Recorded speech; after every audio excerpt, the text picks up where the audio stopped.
J'ai dit, vas-y, va voir mes parents. Je pense que t'es la bonne personne, tu vois. C'était tellement beau. La vérité, je sais pas comment vous dire. En fait, c'est inexplicable, en fait, tu vois. Tac, tac, feeling qui passe, eyes contact. Putain, c'était... Do this every day, call it replication. Wake up, today's gonna be a good day. Wake up, today's gonna be a good day. Hey la famille, ça va ou quoi? J'espère que vous allez bien. Moi, je vais super bien. Alors aujourd'hui, on se retrouve pour une nouvelle vidéo, oui. Et sur cette nouvelle vidéo, je vais vous faire une story time. C'est la story time que vous me demandez depuis 1 an et demi. Vous me demandez de vous faire une story time, vous raconter comment j'ai connu mes yeux d'amour, qu'est-ce qui s'est passé, comment on s'est connu, comment on s'est rencontré. Voilà, aujourd'hui, j'ai décidé de vous raconter un petit peu comment ça s'est passé jusqu'à ce qu'on se marie. Avant de commencer la vidéo, ajoutez-moi sur Instagram, sur Snap, sur Twitter. On se follow, on se donne la force. C'est très important. Si vous n'êtes pas encore abonné à ma chaîne, les gars, qu'est-ce que vous attendez? Abonnez-vous et activez la cloche de notification. Comme ça, chaque fois que je mettrai des nouvelles vidéos, vous serez prévenus. Sur ce, on ne va pas perdre du temps. On va commencer la vidéo. Let's do it. Yes. Du coup, comme je vous l'ai dit, je vais essayer de vous raconter comment j'ai rencontré mon mari.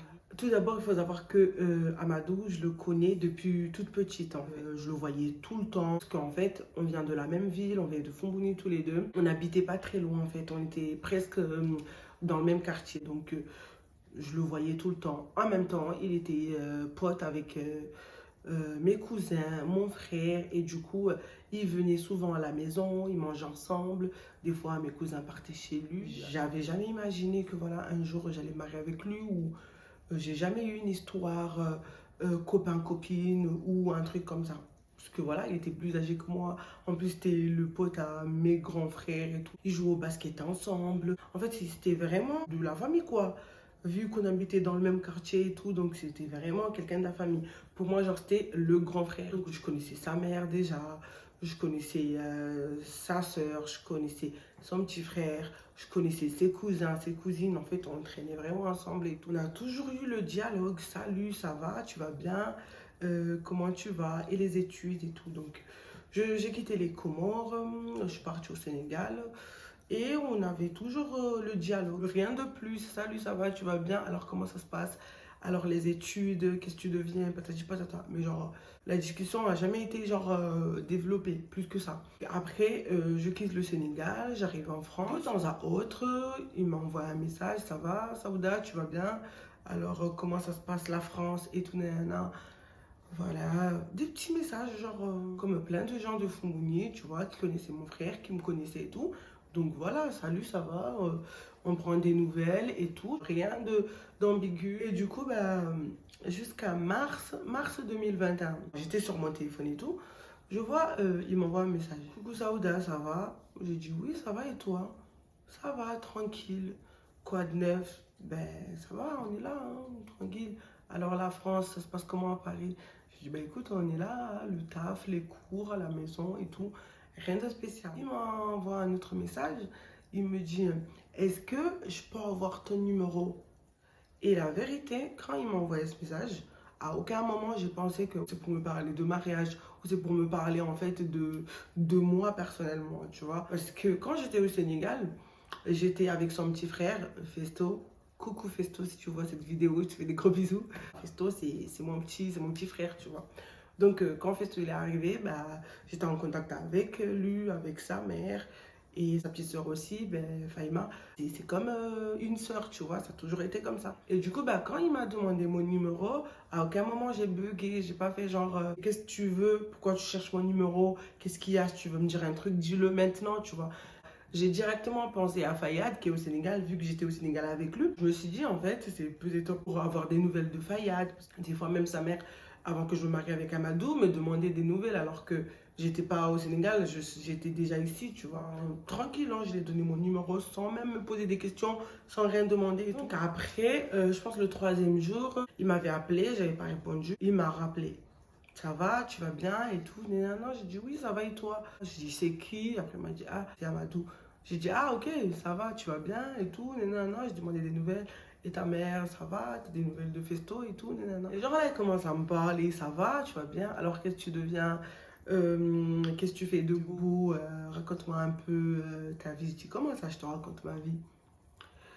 Après, il commence à me dire, en fait, je t'ai appelé pour te parler de moi, pour apprendre à te connaître et tout. J'ai dit, ah ouais?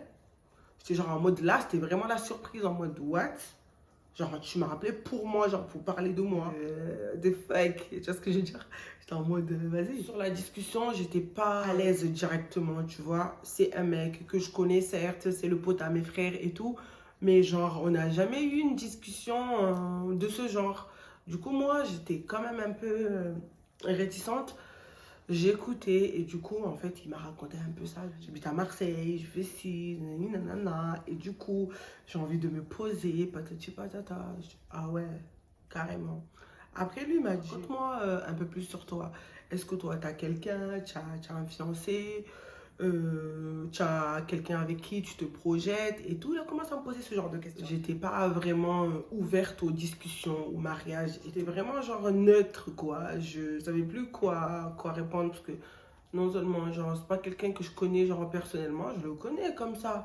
Mais genre, pas, je sais pas comment il est, je sais pas, je connais pas trop de trucs sur lui, tu vois. Du coup, moi, j'étais un peu dans la retenue, je réfléchissais, je tournais à gauche, à droite. Il m'a expliqué un peu, il m'a vraiment parlé de sa vie. Le deuxième jour, il m'a envoyé un message, ça va? Tu vas bien? Je n'ai pas répondu. Il m'a appelé et j'ai répondu. Il m'a dit, tu m'as mis aux oubliettes en fait, genre, pourquoi tu réponds pas? Il a repris la discussion, là, on s'était arrêté et tout. Et là, j'étais un peu plus ouverte en fait. Parce que la vérité, c'est que j'étais plus dans la retenue. Je croyais pas à cette période-là, j'étais trop dans les mecs. C'est que des histoires, en fait, ils sont tous pareils, ça raconte des histoires, ça va dire on va se marier, peut-être pas là, alors qu'au final, tu vois, c'est n'importe quoi. Là, j'étais un peu plus ouverte, je lui ai répondu, il m'a demandé t'as quelqu'un, tu te projettes avec quelqu'un, j'ai dit non, pas du tout. Puis après, il m'a dit clairement, il m'a dit en fait, j'ai envie de me poser, tout, j'ai envie de me marier. Je voudrais bien en fait que ça soit avec toi en fait. J'ai réfléchi, j'ai vu un peu ce que tu fais, je t'ai su un peu, je vois un peu ce que tu fais sur les réseaux. Genre, tu es quelqu'un que je connais, tu vois, depuis petite.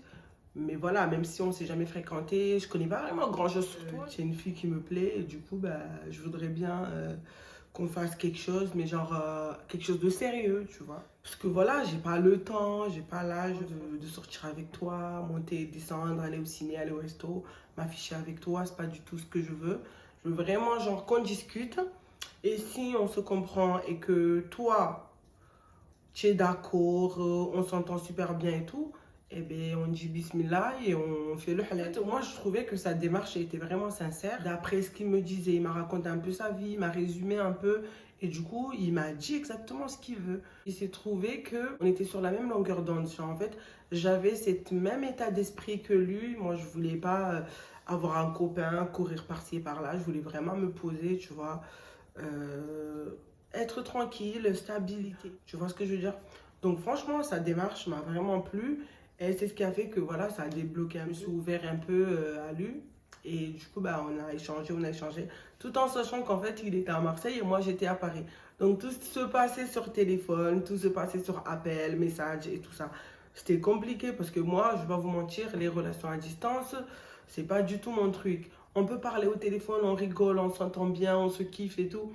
Mais je peux pas valider en fait. Il faut que je vois la personne face à face, comme ça je vois. Parce qu'il faut savoir qu'en fait, la personne peut être à l'aise, te parle bien au téléphone, mais quand tu es en face de lui, c'est autre chose. Donc moi vraiment, je voulais vraiment être sûre, tu vois. Parce que mars jusqu'à mi-avril, on se parlait et tout. Il m'a dit, la discussion évolue, qu'est-ce que tu en penses et tout, tu vois. Moi, j'ai dit, franchement, ça va.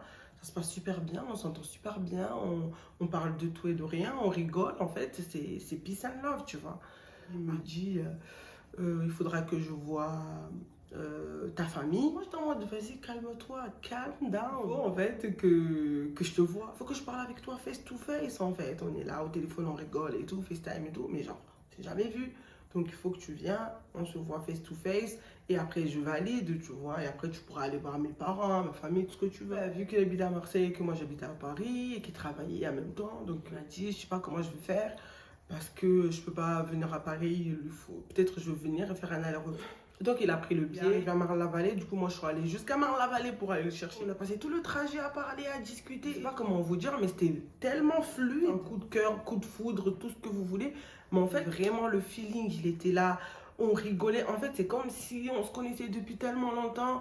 Et que, voilà. Alors que ça faisait que 2 semaines, on se parlait au téléphone et tout. Et c'était la première fois qu'on se voyait, genre en mode... On se cherche. Je l'ai déjà vu, bien sûr. Mais en mode, vas-y, on essaye de se connaître. C'est la première fois qu'on se voyait. Il est arrivé, je l'ai vu de loin et tout. Sourire et tout. On s'est fait la bise. On a marché, on a pris le RER. Tout au long du trajet, on a fait 1 heure de temps de trajet. Et franchement, c'était que de la bonne vibes en fait. On a rigolé. Il m'a raconté des histoires, j'ai raconté des histoires, on a rigolé. C'était vraiment good vibes, c'était vraiment bon délire, bon feeling et tout. En fait, tout était là. Et même moi, je me posais des questions, je me disais, attends, il n'y a pas à avoir un bon feeling comme ça avec moi en fait. Il n'y a pas en fait. Qu'est-ce que tu me fais? Genre moi, tellement j'étais bien, tellement j'étais heureuse, je me dis, mais attends, comment ça se fait? C'est la première fois qu'on se voit, mais genre, eyes contact, direct, tu vois, on rigole, on sourit, le sourire est là, le délire, en fait, le feeling. Franchement, Dieu fait bien les choses, hein. Et du coup, bah, on est parti manger. Il y avait tellement bon délire que genre, meuf, il n'y a pas à être contente comme ça. J'étais tellement contente de me dire, ah mais waouh, franchement, c'était bon délire, c'était... moi, clairement, j'ai validé quoi. J'ai validé l'amour direct, hein. Et du coup, ben, à la fin de la journée, il devait prendre son train à 21h. Alors, je vais voir tes parents ou pas? Parce que là, je pense que, voilà, moi personnellement, je te valide quoi. Moi, je veux bien me marier avec toi. J'ai dit, vas-y, va voir mes parents. Je pense que t'es la bonne personne, tu vois. C'était tellement beau. La vérité, je sais pas comment vous dire. En fait, c'est inexplicable en fait. Du coup, il a pris le train et il est rentré à Marseille. Et après, il m'a appelé, il m'a dit, vas-y, demain, je vais aller voir la famille. Tu vois, parce que déjà, il avait déjà parlé à sa mère avant de venir me demander mon numéro. J'ai pas vu venir et c'était... vitesse quoi. Il a appelé mon frère, il lui a parlé un petit peu. Il a appelé son père, il lui a dit les choses. Et après, bah, son père est parti voir ma famille au bled pour discuter un petit peu et tout. Et après, ils ont envoyé, enfin, ils sont partis faire la demande de mariage quoi. Son père, son oncle, ses oncles et tout, les papas et tout sont partis chez moi. C'était la période du Ramadan, donc c'était avril. Ils sont partis, ils ont fait la demande et après voilà, on a fixé la date et on s'est mariés le 28 mai 2021. Voilà comment j'ai rencontré. En vrai, c'était pas une rencontre, tu vois ce que je veux dire? C'était voilà, c'était le maktoub, comme on dit. Dieu qui commande en fait, je peux pas faire autrement, c'est le maktoub. Donc voilà, ça s'est passé comme ça. C'était en mode de TGV quoi, tu vois, grande vitesse. Il n'y a pas eu, vas-y, on apprend à se connaître, premier encart. Il n'y a même pas eu de date les gars. Le date, je ne l'ai pas eu frère. Moi j'ai eu un date, tu vois ce que je veux dire? Donc voilà, en fait, c'est comme ça que j'ai rencontré un amour. Donc on s'est mariés et là ça va faire 1 an et demi qu'on est mariés. Je l'aime tellement ce monsieur, je sais qu'il m'aime aussi. Et voilà, que Dieu continue à fortifier notre amour, que Dieu nous donne beaucoup d'enfants et plein de bonnes choses dans notre couple, Inch'Allah. Et je souhaite à toutes les personnes qui ne sont pas mariées et qui ont l'envie de se marier, de trouver la bonne personne. C'est très important de trouver la bonne personne. Des fois, en fait, on a tendance à dire... non, je le connais pas assez, il faut que je prenne du temps pour le connaître, il faut que je sois avec lui 1 an, le connaître avant de me marier. Des fois, tu n'as pas besoin de sortir avec lui. Des fois, tu n'as pas besoin en fait de connaître assez. Des fois, il est là en fait. L'amour, il est là, les choses sont là. Tu n'as pas besoin. Donc, preuve, c'est moi. Moi, je vous dis la vérité. Avant, je pensais que c'était comme ça. Il faut connaître la personne, il faut sortir avec la personne. Il faut être avec la personne minimum 6 mois avant de se décider. Mais j'ai dit bismillah et j'ai fait les choses comme Dieu les a présentées en fait.